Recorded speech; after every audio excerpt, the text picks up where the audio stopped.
Assalamualaikum warahmatullahi wabarakatuh. Dulunya ada layar di sini, sekarang ibu bisa tahu saya. Aku jadi grogi.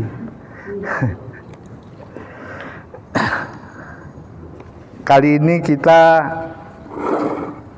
ngaji kitab baru, yaitu namanya Usfuriyah.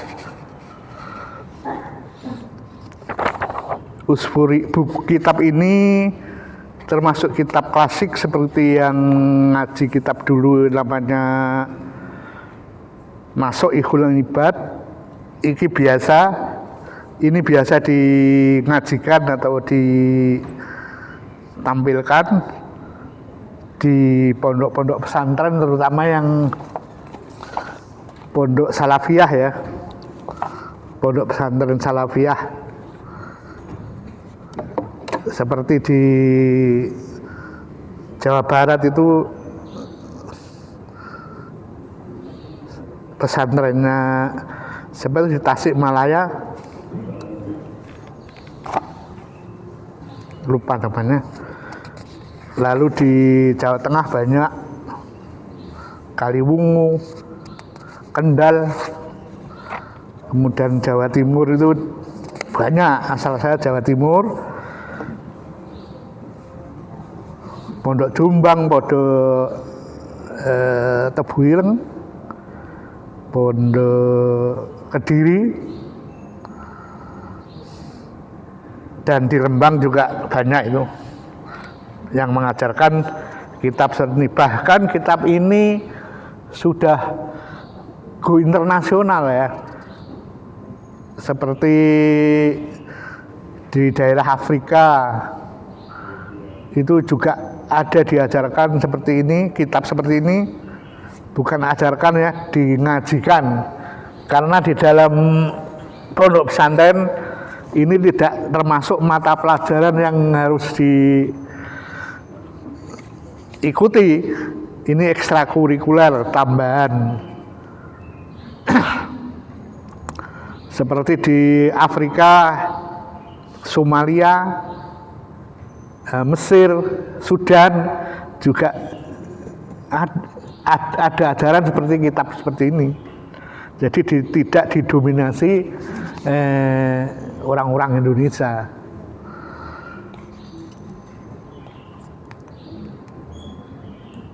Juga di luar Jawa, Khatib Sambas itu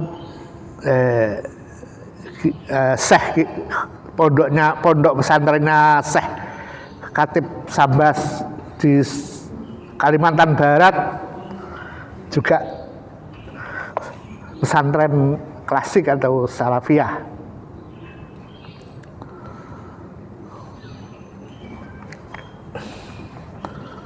Hadirin wal hadirat, kami tadi belum mengucapkan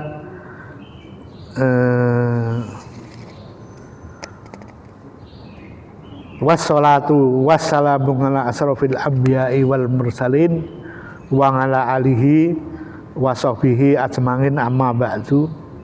Rabbis shrah li sadri wa yassir li amri wahlul 'uqdatam min lisani yafqahu qawli. Bapak-bapak, ibu-ibu, pengajian Sabtu pagi ba'da subuh yang dirahmati Allah, saya pertama-tama akan mengenalkan kitab ini, yaitu kitab Usfuriyah. Usfuriyah itu burung kecil ya, kemarin sudah saya singgung. Kalau di Jawa Timur namanya, kalau bahasa Indonesia burung pipit, kalau bahasa Jawa manuk emprit. Ada di Jawa Tengah burung kutilang, jadi beda-beda ya. Buku ini dikarang oleh Asy-Syaikh Muhammad bin Abu Bakar. Ini sudah lama, yaitu sejak tabi'ut tabi'in, zaman tabi'ut tabi'in. kira-kira antara 300-400 tahun setelah tahun Hijriah, setelah Kanjeng Nabi hijrah. Sebagai mukadimah kitab ini yang namanya Syekh Muhammad bin Abu Bakar, pengarang buku ini, itu dulunya seorang yang hidup dalam lumpur dosa, berlumuran dosa, kira-kira begitu. Namun beliau menyadari dan mencari kehidupan yang diridhoi Allah Subhanahu wa Ta'ala. Di antaranya beliau mencari jalan keluar, tanya sana tanya sini, akhirnya dia menemukan suatu hadis di mana artinya barang siapa dari umatku, ini dawuh Kanjeng Nabi, menjaga 40 hadis, maka ia masuk surga dan Allah akan mengumpulkan bersama para nabi dan para ulama di hari kiamat. Jadi dia ingin hidupnya mendapat ridho, ketemu dawuh Kanjeng Nabi seperti ini.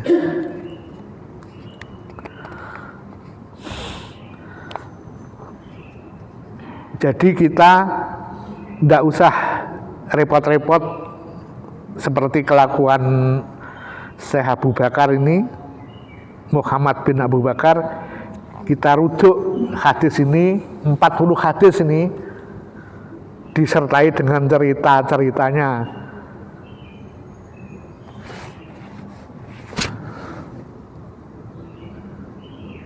Jadi ada hadisul awal, hadis pertama ceritanya ini atau hikayatnya ini, nanti kita sampaikan. Terus yang kedua, hadis Kanjeng Nabi yang mereka pedomani, yaitu anahu sesungguhnya Kanjeng Nabi kola dawuh, man jama'a arba'ina hadisan, sapa wonge sing ngumpulke atau menjaga hadis 40 hadis.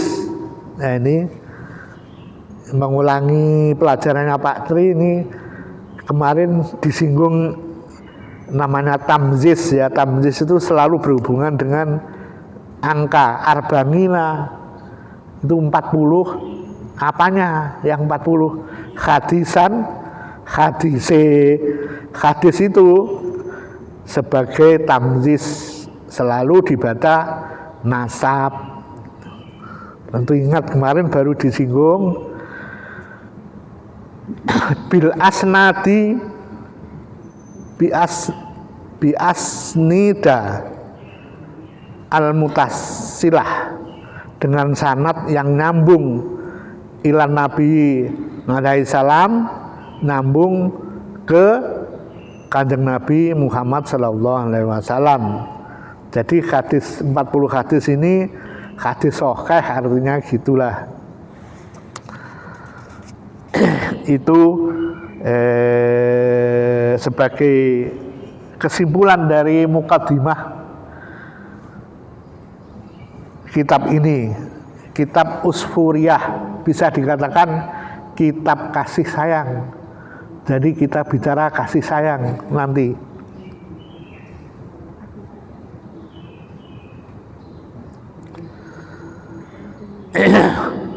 Kemudian kami ulangi lagi bahwa muqaddimahnya itu yang namanya Syekh Muhammad bin Abu Bakar itu sebelum jadi ulama ini dia itu hidup penuh dengan dosa.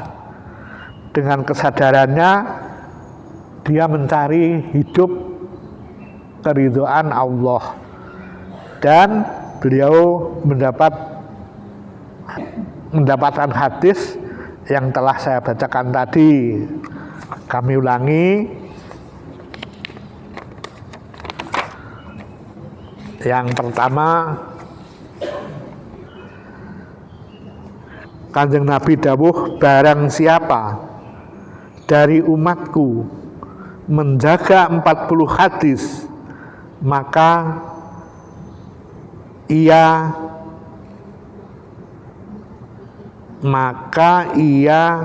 masuk surga dan Allah akan mengumpulkan bersama para nabi dan para ulama di hari kiamat nanti. Itu yang kedua itu qala Nabi sallallahu alaihi wasallam, man jama'a arba'ina hadisan, barang siapa orang yang mengumpulkan hadis, tapi panjenengan tidak susah mencari hadis sendiri, ini sudah ada pedoman 40 hadis, cukup dipedomani 40 hadis. Tidak hanya kitab ini ya, yang dulu-dulu ada. Kemarin saya pernah dengar di masjid ini dibacakan hadis arba'in dari Imam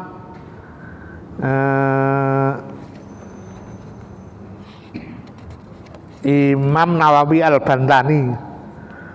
Di antaranya yang hadis pertama yang saya ingat, saya tidak semua hafal ya, innamal a'malu binniyat wa innamal likulli imri'in ma nawa, di antaranya itu. Terus mayu'minu billahi wal yaumil akhir fal yukrim dhaifahu, kalau panjenengan iman kepada Allah dan hari kiamat, muliakanlah tamumu, muliakanlah jarohu, tetanggamu. Jadi kalau pas masak enak itu ya dikirim tonggone, nggak dimakan sendiri. Jadi aturannya kalau kebulnya itu tonggone mambu ya diwenehi, aja ngasih kepingin tok. Itu diantaranya hadis-hadis seperti itu, seperti wabi kulli khotwatin tansiha ila sholah, setiap langkah menuju sholat maka dinilainya adalah sedekah.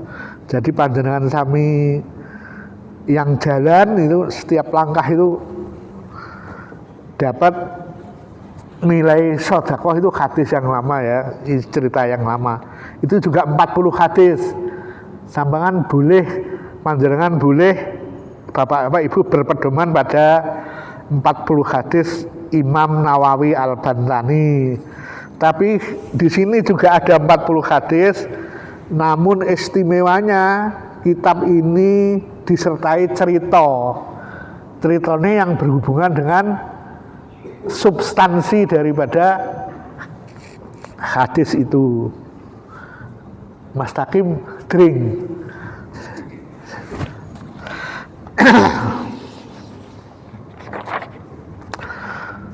Baik, kita lanjutkan. Saya langsung al-hadisul awal. Tadi itu hanya pembukaan, muqaddimah. Sekarang saya menginjak ke hadis awal dari 40 hadis yang ada di kitab ini, tebal.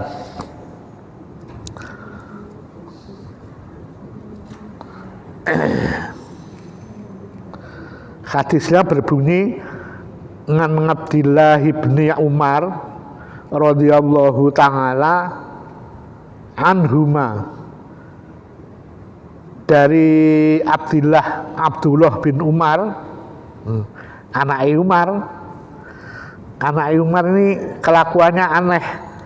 Zamannya Rasulullah, anaknya Umar ini sedih menjadi orang kaya. Ini di kitab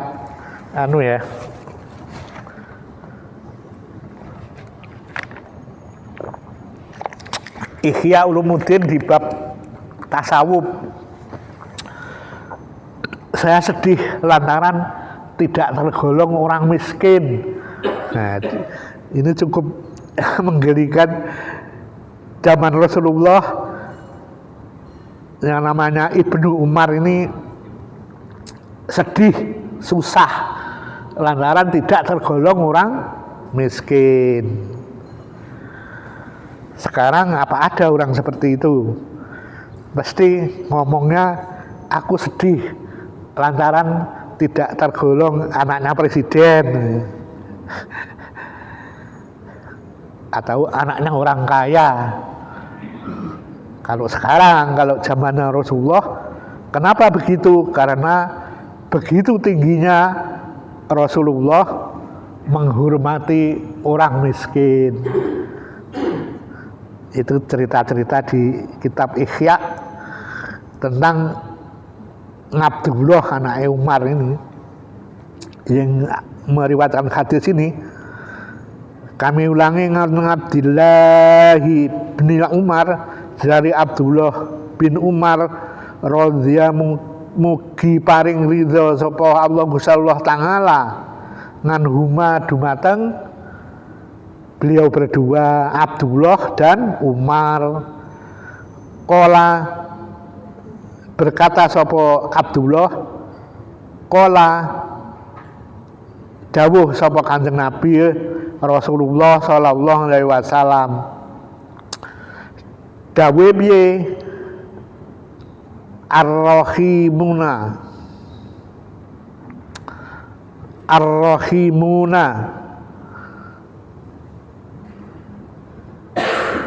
sing padha gelem kasih sayang, yarhamhum bakal entuk rahmat ya wong akeh mau. Ini domirnya hum ya, kurang banyak. Sapa ar-rahmanu, Gusti Allah sing zat welas asih. Sambungannya irhamu, fi'il amar, berkasih sayang kamu sekalian, sayangilah kamu orang banyak, ya termasuk kita semua. Man maring orang fil ardi ana ing bumi, melasono sira kabeh maring wong sing ana ing bumi, yarhamukum mongko bakal mendapat kasih sayang juga kepada kamu sekalian, man fis sama, orang yang ada di langit. Jadi berbelas kasihanlah kamu sekalian kepada makhluk yang ada di bumi, maka Allah akan memberi kasih sayang kepada kamu sekalian.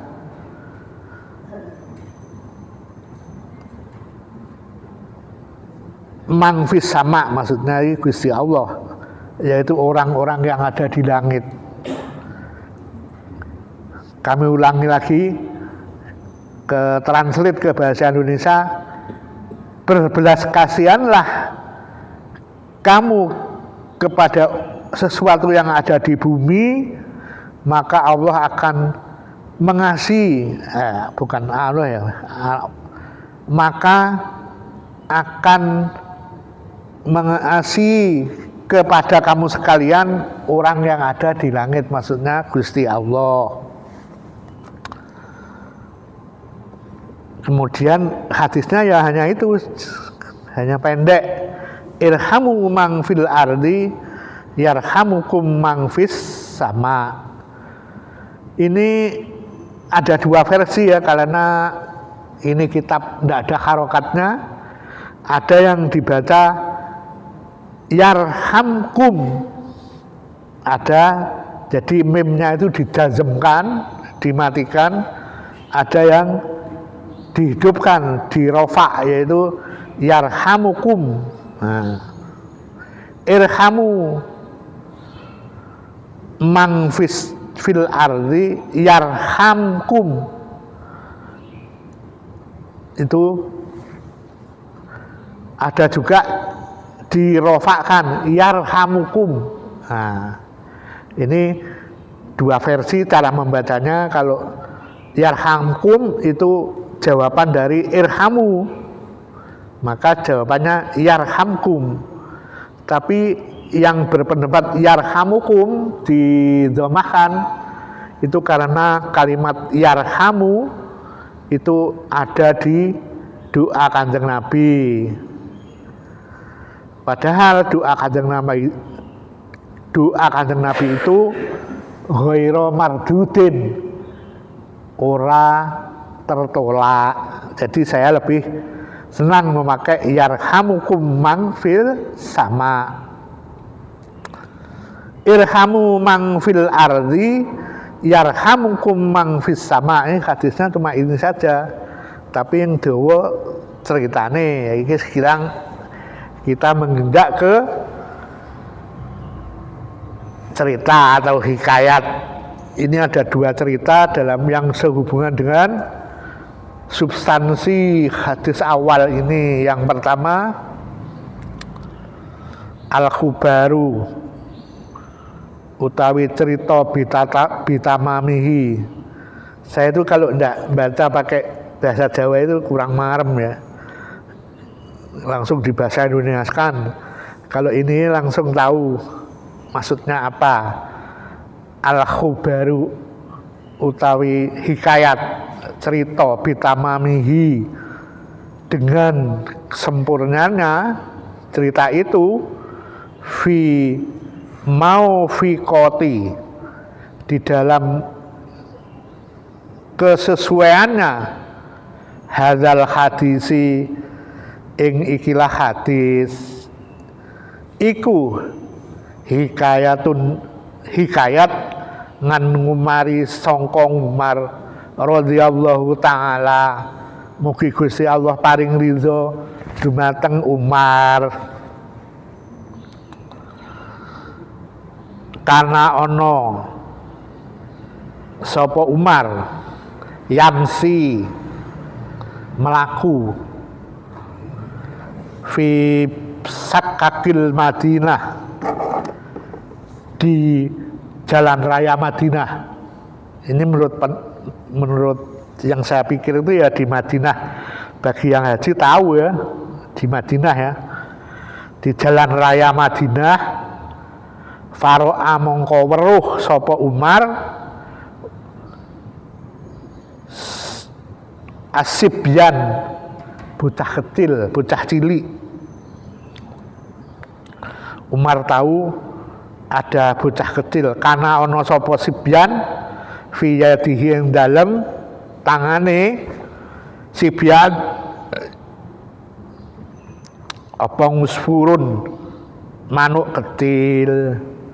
Kalau di Jawa Timur namanya manuk emprit, di Jawa Tengah manuk kutilang.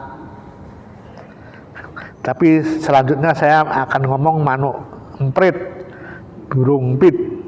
Wa kanalan ono sapa si sibyan, bocah cilik tadi, yal ngabudulanan bi kelawan manuk emprit. Farohima mongko welas sapa Umar zalikal musfuru ing mengkono manuk emprit. Fastarohu mongko Umar membeli nuku hu ing musfur manuk emprit minasibji sangka bocah cilik. Faktakohu mongko Umar melepaskan. Jadi di jalan Umar itu jalan-jalan di jalan raya kota Madinah, Arab Saudi ya.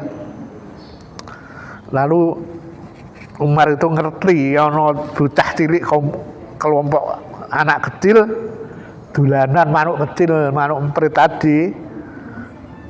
Ada yang cerita, yang guru-guru yang saya ikuti, jadi manuknya ditaleni bolah benang, sikile terus dilepas, baru diulur lagi, langsung diiberke meneh, tarik lagi. Ya Umar ini weruh mesakmen manuk emprit iki. Lalu Umar membeli manuk emprit ini kepada anak kecil tadi. Lalu Umar melepaskan, biur, wis kowe hidup bebas, aja dienggo dolanan betah cilik. Falamma tuwfiya, ini lanjutkan, maka ketika meninggal sapa Umar radhiyallahu ta'ala an, mugi Allah meridhoi kepada Umar,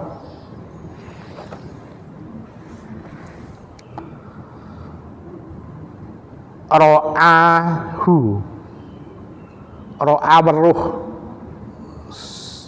hu ing Umar sapa al jumhur, publik ulama ya, jumhurul ulama, publik ulama.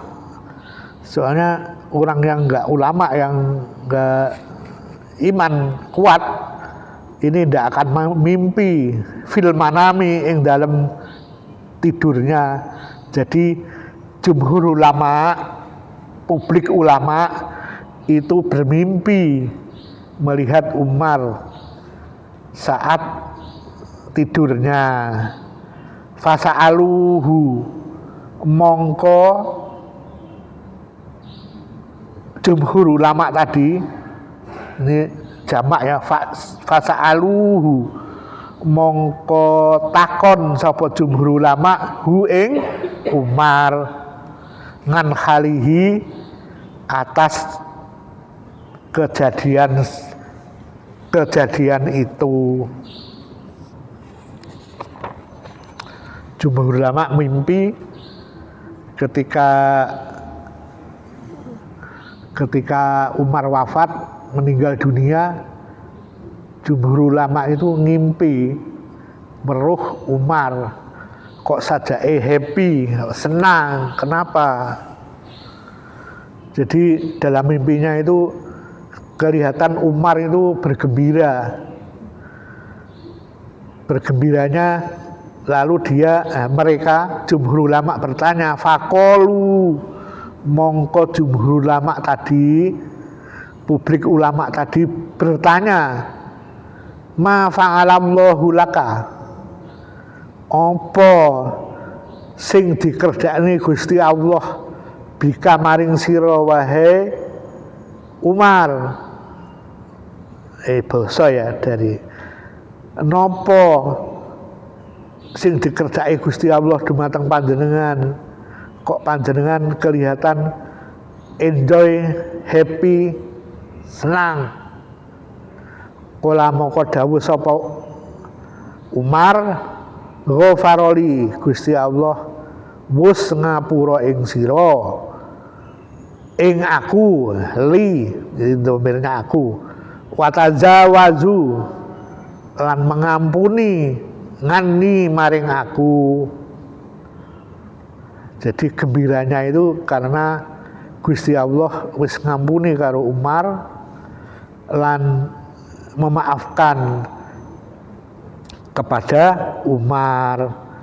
Qalu, mongko jumhur ulama bertanya lagi, bi ayyi syai'in, kelawan opo kok panjenengan gembira itu mergo opo?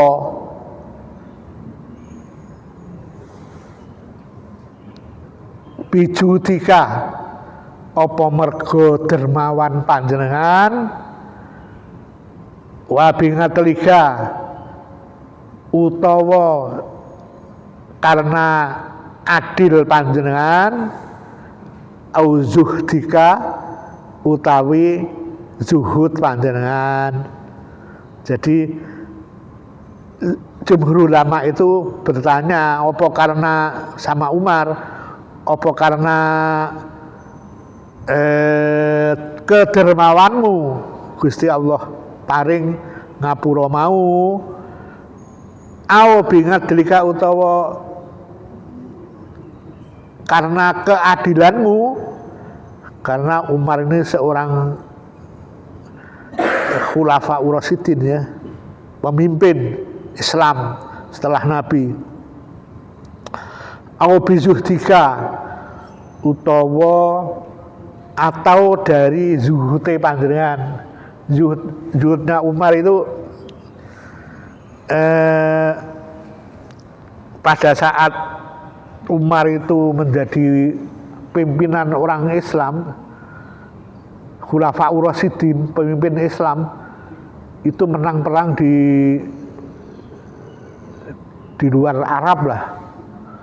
Lalu ada punggawa negara lain itu pengen ketemu Umar, oh hebat men Umar ini, pemimpin Islami hebat men, tak kenalan karo Umar, terus takon ndi sing jenenge Umar bin Khattab, lalu didudoi karo sahabat tegal tunggu ning sorwit kurma. Jadi tidurnya itu pakai pelepah kurma. Jadi begitu zuhudnya, maka jumhur ulama dia bertanya, apa karena zuhudmu, apa karena zuhudmu Gusti Allah memaafkan panjenengan wahai Umar? Maka kola wis dawuh sapa Umar, lama wadok tumuni, ketika kamu sekalian ini, Umar itu menjawab karo dalam mimpinya ulama ya, menjawab ulama sing takon mau, lama wadok tumuni, nalika kamu sekalian meletakkan aku fil qabri ing dalam kuburan,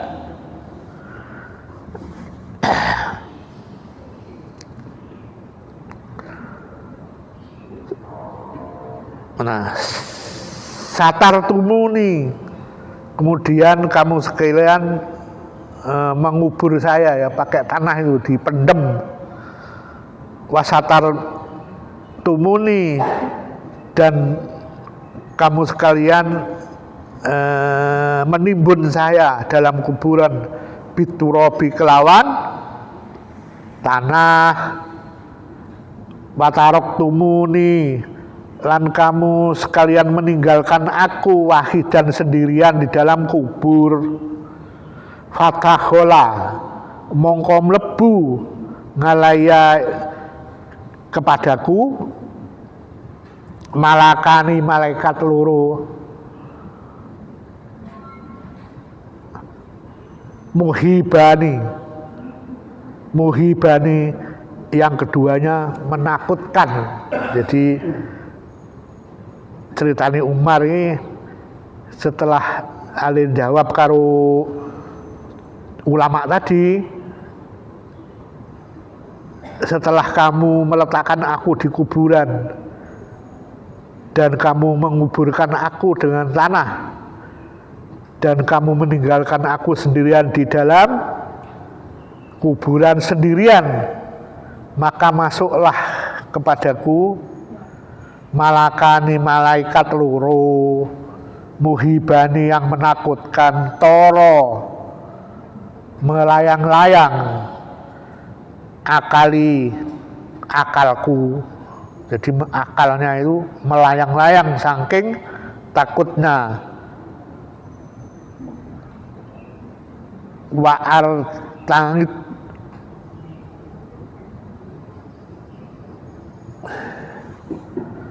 wa artangatu, dan gemetaran, ndrodok,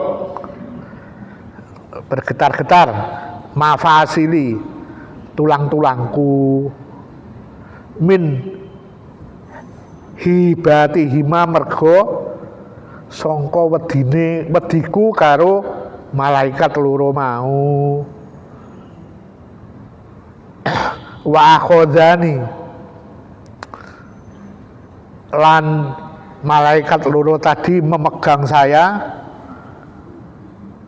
fa'ajlasani, dan malaikat loro tadi mendudukkan saya dengan paksa. Fa'aroda, mongko malaikat loro tadi an yas'alani, yento menakoni keduanya kepadaku, keduanya akan bertanya kepadaku. Saya didudukkan, lalu mereka akan bertanya kepadaku, mereka berdua. Fasumi'at, mongko terdengar nada suara panggilan, minal hatifi, dari kejauhan. Jadi kalau saya bahasa Indonesia kan, setelah dia mau menanyai saya ulangi dari atas ya. Setelah kamu meninggalkan saya sendirian, maka datang kepadaku malaikat dua, Mungkar dan Nakir, mungkin muhibatan yang menakutkan.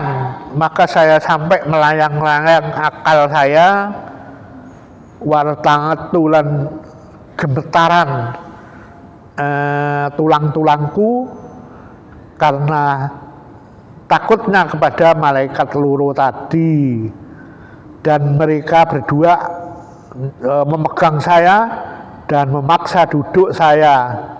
Saya disuruh duduk dan mereka akan bertanya kepadaku. Maka terdengar suara dari jauhan, terdengar sayup-sayup sampai suara dari kejauhan,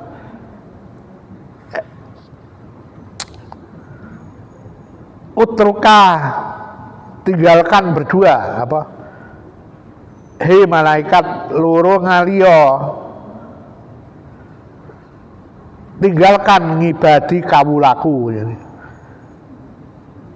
Tinggalkan berdua kepada kawulaku, kepada hambaku ini. Wala takhawwafahu, lan ojo medeni kalian berdua, jangan menakut-nakuti kalian berdua kepada hambaku ini. Fa ini, sesungguhnya aku rohim tuhu, aku mencintai kepada hambaku ini. Watajawastu, lan aku memaafkan hambaku nganhu, kepada hambaku, li'annahu jalaran, karena hambaku ini rohima, telah welas asih, telah mengasihi atau ngasih musfuron ing manuk emprit, fit dunya ana ing dunya, farahim tuhu, mongko aku mencintai hu ing Umar orang tadi, fil ngakobi ing dalam alam akhirat. Jadi kesimpulannya, Umar itu ora mergo adile, ora mergo zuhute, tapi karena Umar telah berbuat belas kasihan kepada manuk emprit tadi. Jadi dari jasanya manuk emprit diwelasi, dilepas, Umar bebas dari diampuni dosanya, bebas dari siksa. Nah, sehubungan dengan kitab ini apa dijenenge Musfuriyah ya ini, karena dari cerita manuk emprit ini, jadi Umar mengasihi kepada hewan kecil, Gusti Allah telah mengampuni dosa-dosanya. Maka disarankan bapak-bapak, ibu-ibu kalau di dunia ini hendaklah berbelas kasihan kepada hewan atau tumbuhan, yakti bakal oleh piwales karo Gusti Allah Ta'ala. Jadi asalnya kitab Usfuriyah ini dari cerita hikayat dari Umar ini. Ini cerita yang pertama ya. Masih ada waktu sedikit. Cerita yang kedua, hikayat yang kedua.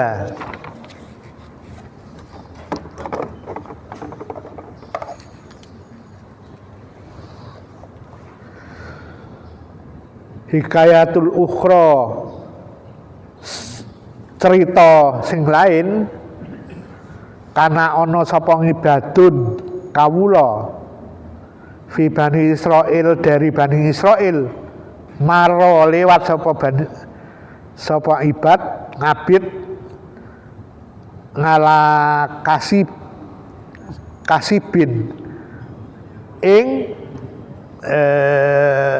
di itu bukit minar romli sangka pasir. Jadi di daerah timur tengah di pesisir itu ada bukit-bukit ya, tapi bukitnya bukan batu tapi dari perpindahan karena angin, debu numpuk di suatu tempat jadi menjadi bukit. Karena di bawah angin debu itu ngumpul, jadi ada bukit dari romel, dari pasir. Wakot asoba mongko teman-teman wakot asoba wakot dan teman-teman ketaman atau Bani Israil kepada Bani Israil. Jadi di dekat bukit itu ndelalah ada kelompok Bani Israil itu sedang kelaparan, berhari-hari tidak ada makan.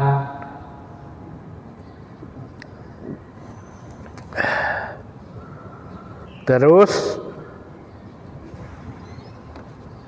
mujaatan, lapar, fatamanna mangko ini ngabid itu bicara si fulan tadi, kawula tadi, Bani Israil, orang Bani Israil tadi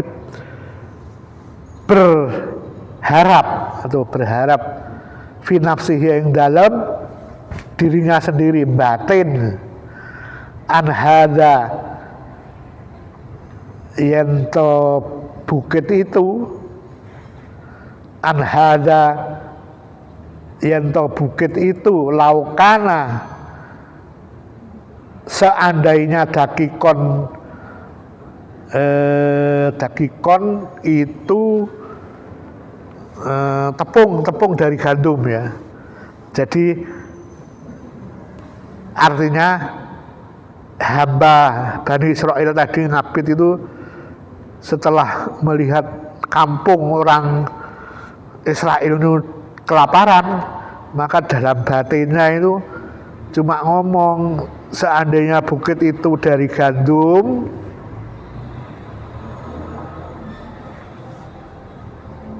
la asma'a yakti, aku bakal mareki butuni Bani Israil, kepada perutnya Bani Israel.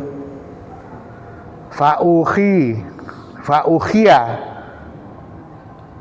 mongko memberi wahyu sapa Allah Ta'ala ila nabi kepada nabi min ambiyaihim dari nabinya Bani Israel.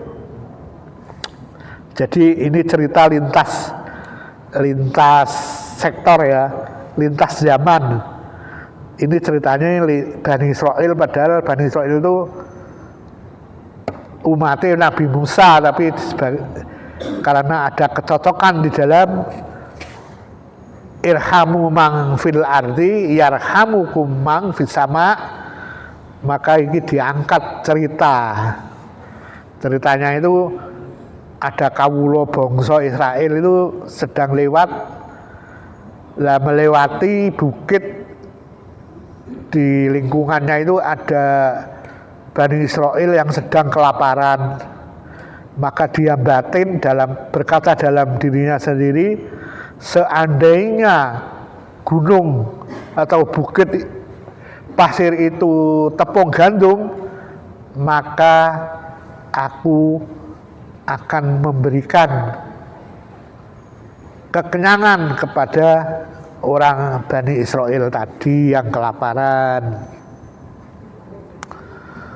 Terus fa'ukhia mongko memberi wahyu sapa Allah Gusti Allah Ta'ala, mongko Allah memberi wahyu kepada nabi dari nabinya Bani Israel yang saat itu,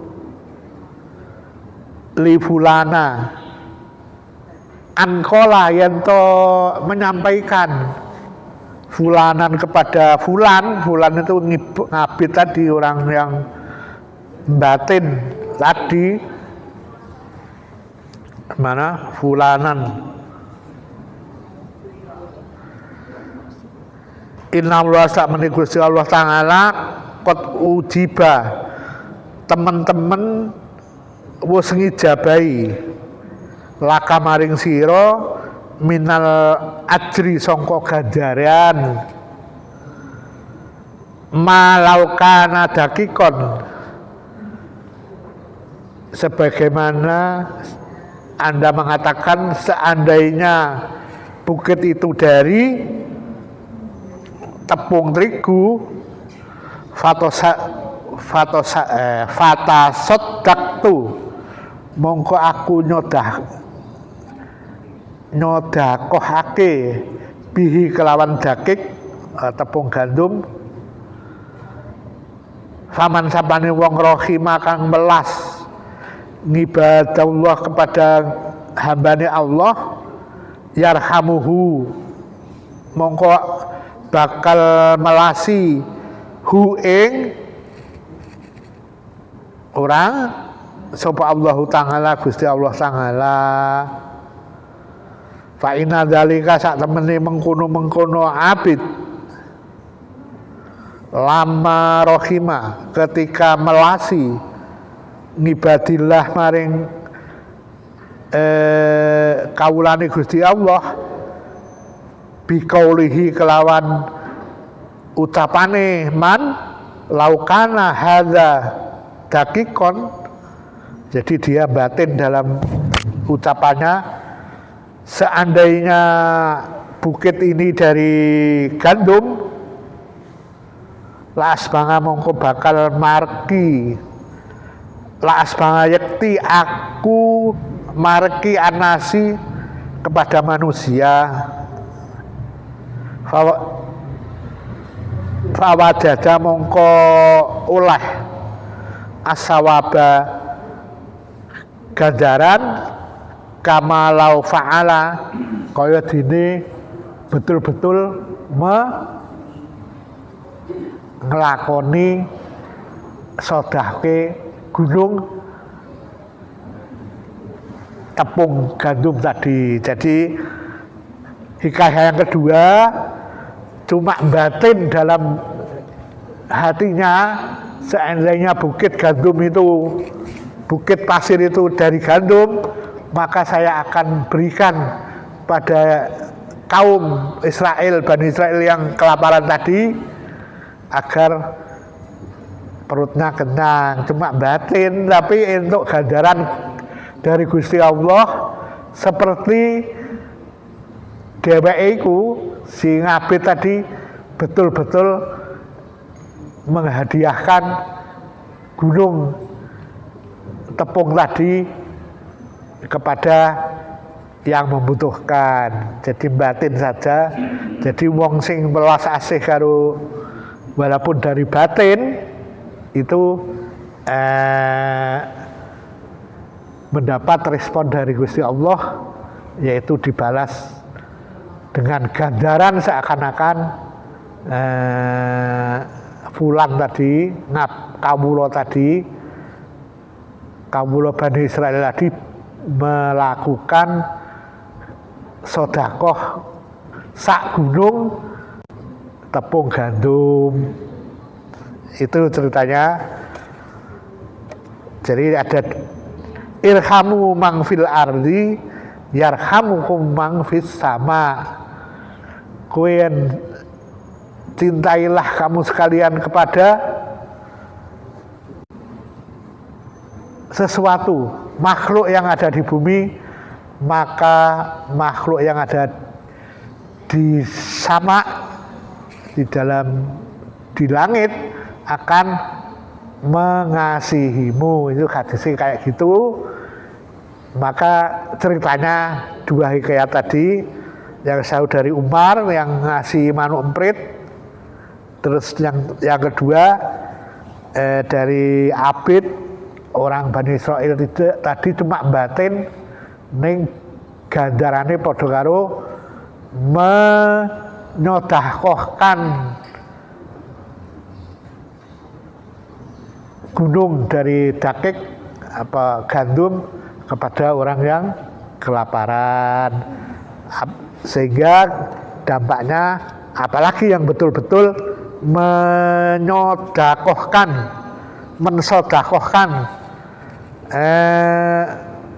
yang ada, yang punya untuk kemasyarakatan umat, orang miskin dan sebagainya, tentu akan dikasihi oleh Allah Subhanahu wa Ta'ala. Ini 15.21 jam 5.21. Saya kira hadis awal dulu, besok menginjak ke hadis kedua. Paling tidak panjenengan di dalam memori pikirannya sudah pernah dengar cerita kitab yang populer di dunia Islam seluruh dunia. Saya kira demikian. Kita berdoa, Allahumma arinal haqqo haqqo farzuqna tiba'a wa arinal batila batila farzuqna istinaba. Wallahu muwafiq ila aqwamit thoriq. Wassalamualaikum warahmatullahi wabarakatuh.